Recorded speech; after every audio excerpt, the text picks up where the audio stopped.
Assalamu alaikum warahmatullahi wabarakatuh. My name is Morten Ibrahim. I'm a Norwegian. My name is Dagmara Sulkiewicz. I'm Polish Tatar. My name is Sona Kumarwala. I'm Norwegian and I'm proud to be Muslim. I'm proud to be a Muslim. I'm proud to be Muslim.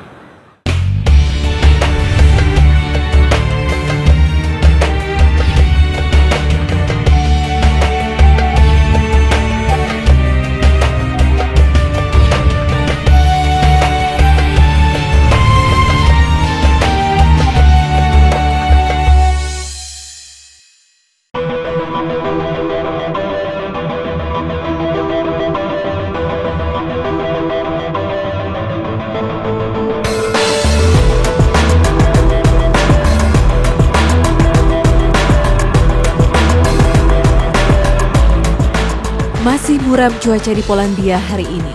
Suhu belum juga beranjak dari 1 derajat Celcius. Namun saya merasakan kehangatan bersama Muslim Tatar dari kota Białystok. Sebentar lagi, mereka akan mengadakan pertunjukan kecil tari tradisional Tatar.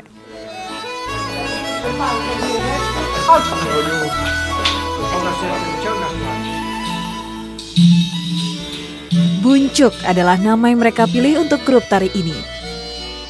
Mengacu pada simbol kebesaran prajurit Tatar di masa silam.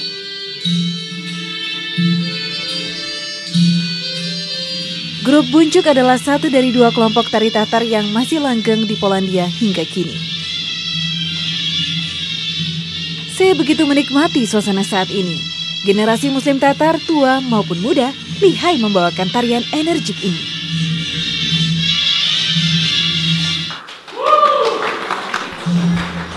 Tarian ini biasanya hanya digelar ketika ada perayaan istimewa seperti saat musim panas, Idul Fitri, atau ada tamu datang.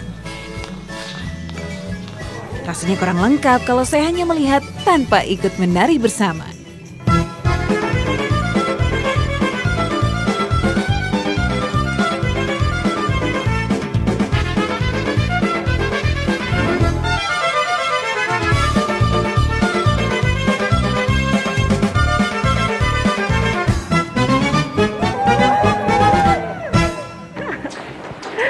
Nah, Tatar merupakan komunitas muslim pertama yang datang di Polandia pada abad ke-14 dan ratusan tahun setelah kedatangan mereka, generasi muslim Tatar masih terus melestarikan tradisi dan juga warisan nenek moyang mereka. Salah satunya dengan tarian tradisional Tatar ini. Sampai kini berbagai peninggalan muslim Tatar masih tersimpan di penjuru Polandia. Masjid, pemakaman, hingga kuliner masih menjadi bagian hidup mereka. Namun sayang, kehidupan beragama dan budaya Tatar telah banyak tergerus zaman. Hanya ada sedikit yang peduli. Salah satunya adalah Anya. Perempuan berdarah Tatar ini ingin generasi muda Tatar tidak melupakan akar kehidupan mereka. Karena itu, ia membuka kelas tarian Tatar untuk anak-anak dan dewasa. 1 kali dalam seminggu, mereka akan berlatih menari. Karena keterbatasan tempat, ruang olahraga di sekolah umum ini pun menjadi pilihan.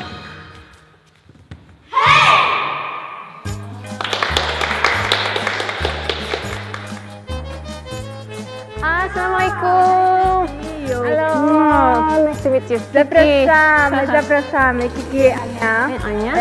Prowadzimy tatarski zespół dziecięco-młodzieżowy Buncuk.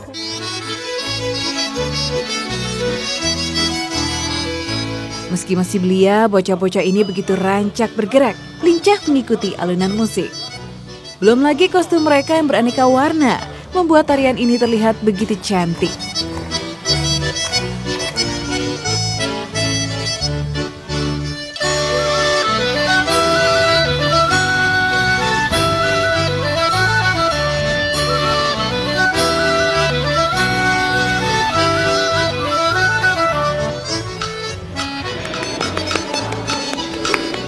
Kiki, spróbuj z nami zatańczyć choran. Bardzo, tak, ty. Okay. Proszę z nami.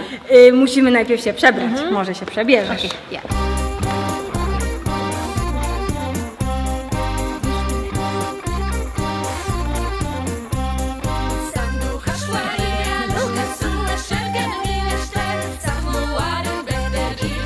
Nah, mumpung lagi ada di sini, nggak afdol rasanya kalau cuma nonton latihan tarian Tatar. Jadi sekarang saya mau ikutan belajar nari sekaligus memakai kostumnya yang sangat cantik ini.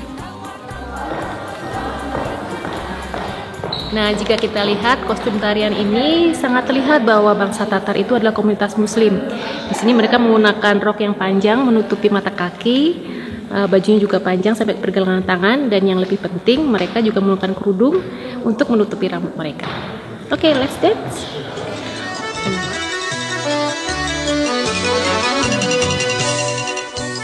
Kali ini saya merasa lebih menyatu. Dengan pakaian tradisional ini saya menjadi bagian dari mereka. Saatnya kembali mencoba tarian Tatar.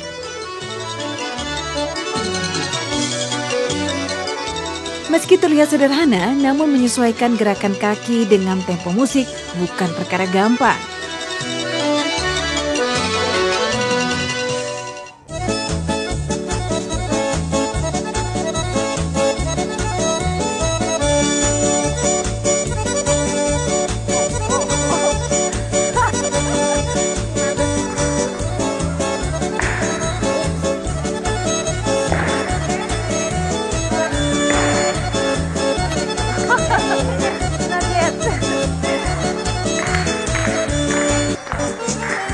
So Ania, what is the purpose of this Tatar dancing? Taniec tatarski, ten, który tańczymy w naszym zespole Buńczuk, to jest tak hajtarma, tim i tańce inne dziewcząt lub chłopców.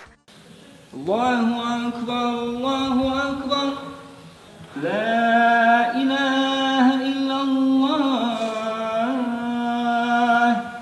Allahu Akbar. Tidak terasa 2 jam berlalu. Selesai kelas menari, para Muslim Tatar bersujud menghadap Allah, mengucap syukur atas berkah mereka hari ini.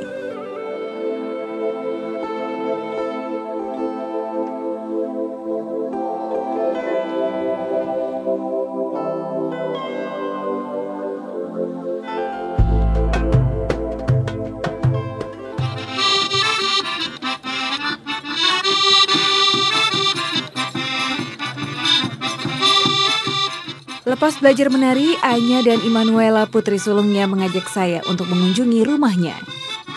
Tapi sebelumnya, ia mengajak saya mampir ke alun-alun kota. Kebetulan akan ada perayaan Paskah, sehingga digelar pasar di sini. Suasana ramai sekali, barang yang dijual pun beraneka ragam.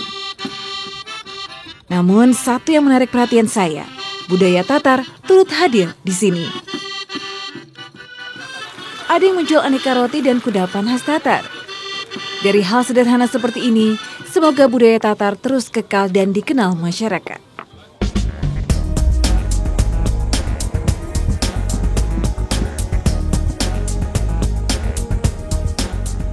Di dalam apartemen ini, Anya tinggal bersama keluarganya. Suaminya juga merupakan Muslim Tatar. Mereka dikaruniai 2 orang anak, si cantik Immanuela dan si bungsu Salim.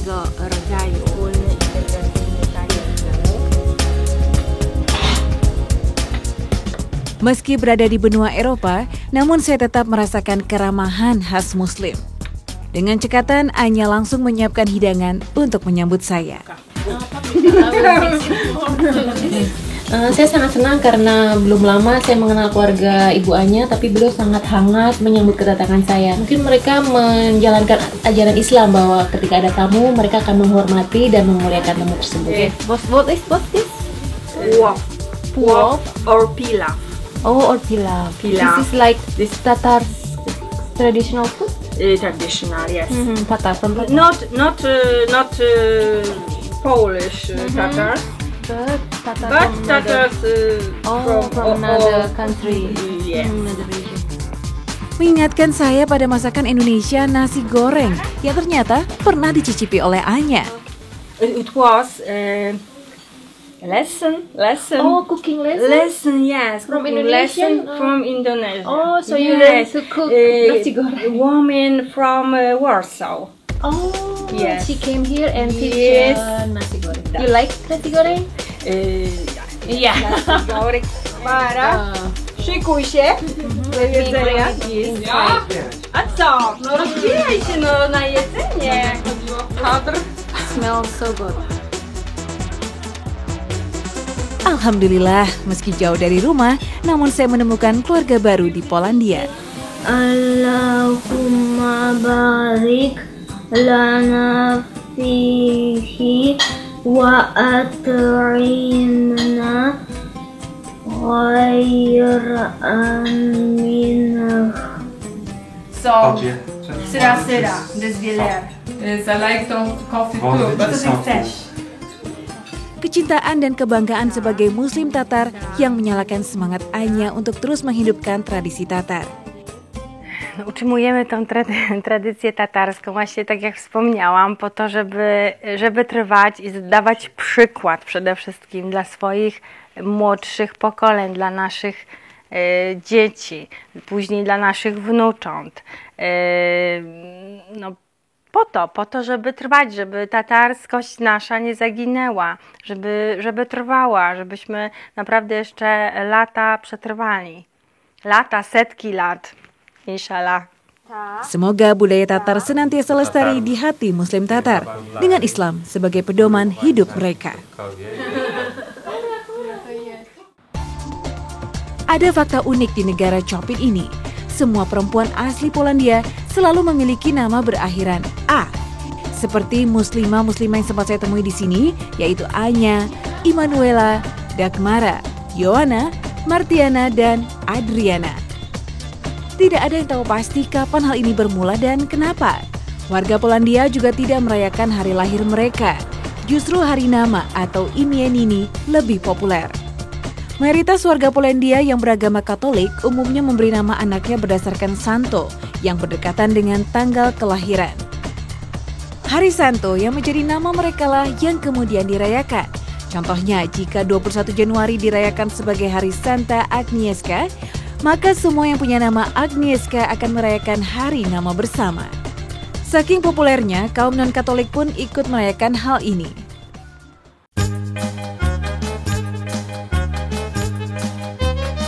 Kebersamaan saya bersama Anya belum berakhir. Selain belajar menari, Anya juga ingin kedua buah hatinya mengenal budaya Tatar lainnya, yaitu menyanyi.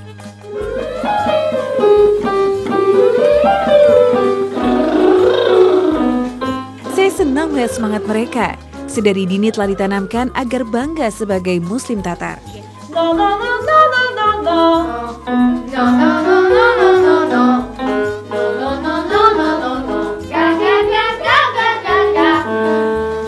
W ogóle nie kojarzy z trupem, tylko z tupaniem.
So, Miss Elisa, how long have you teach this class, this singing Tatar?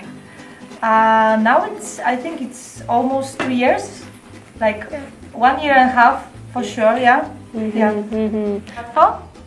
Łatwo się śpiewa te piosenki? Tak. Tak. You like Tatar singing and dancing? Czy lubisz tatarską muzykę śpiewać i tańczyć? Od razu to polubiłam. Poczułam to i posłuchałam i od razu polubiłam. So, Emilka, what's the most difficult part to learn about this? Lyrics for singing because they are other words. Yeah.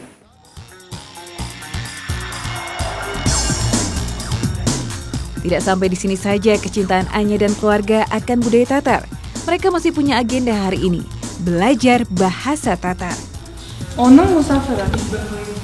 Onun musafiri. Jego gość, tak? Twój i mój.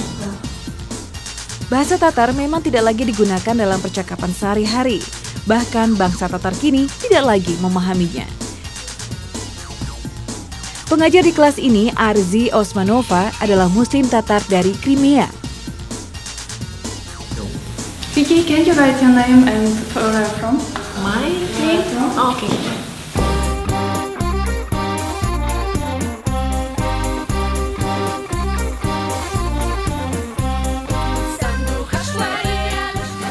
It will be Indonesia L, not Li.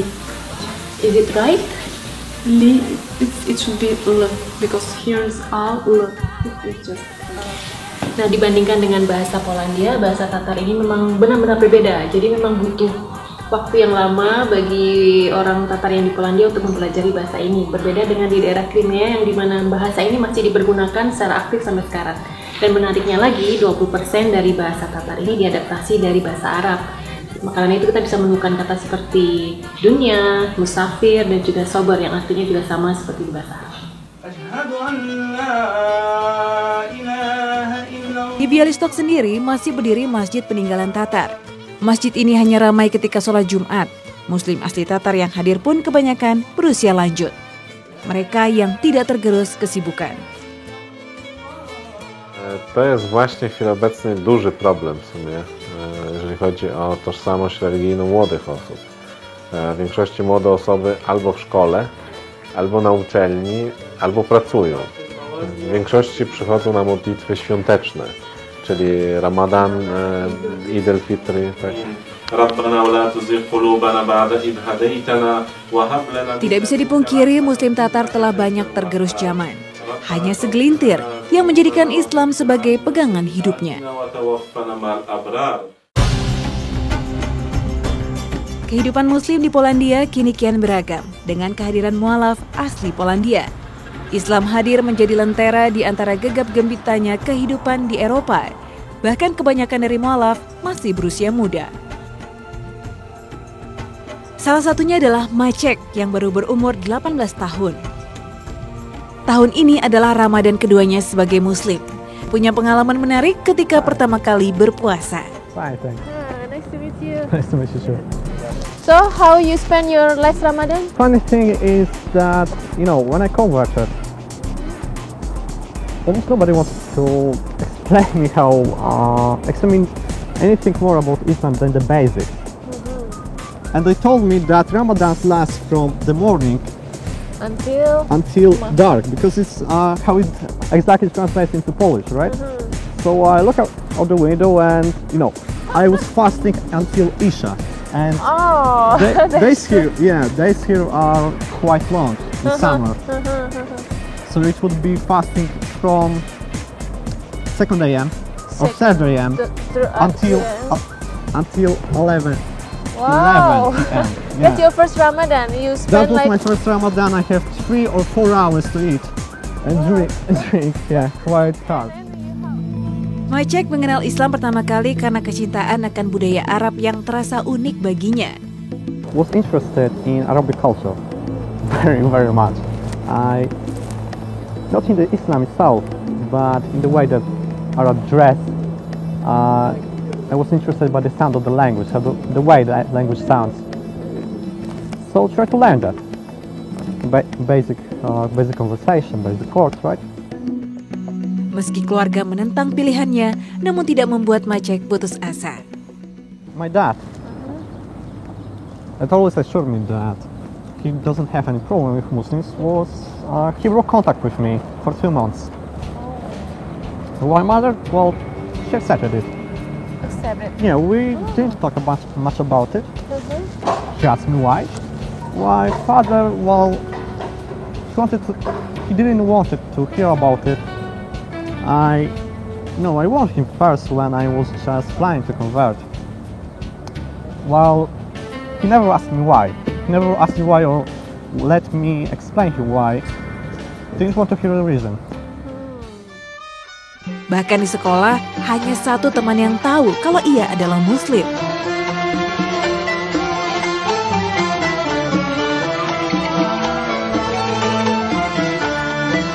Alhamdulillah, tantangan ini tidak mengendurkan semangat Macek untuk terus memperluas cakrawala keislamannya. Semoga Allah selalu memberi kekuatan dan menjaga keyakinan saudara-saudara Muslim di Polandia.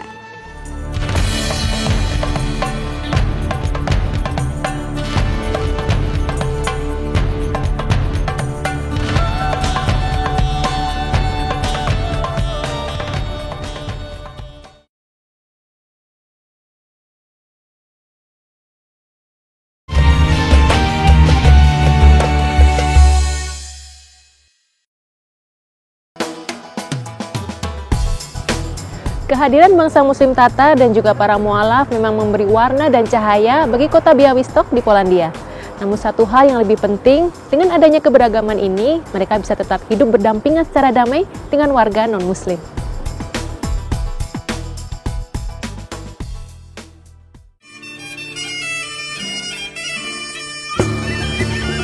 I što je još gore, u Srebrenici nije bilo naoružanja, bilo je samo lovačko naoružanje. Jedno dijete se nije volilo ni da rodilo, ni da voli, ni da mrzi dijete onako kako se nauči, kako se vaspita. Kućni odgoj, najvažniji odgoj. Ja se prvo želim zahvaliti vama što ste prevalili toliki put i došli u Srebrenicu da... Ada sekitar 8.300 pria dewasa dan remaja Muslim Bosnia yang dibunuh oleh milisi Serbia pada saat tragedi pembantaian.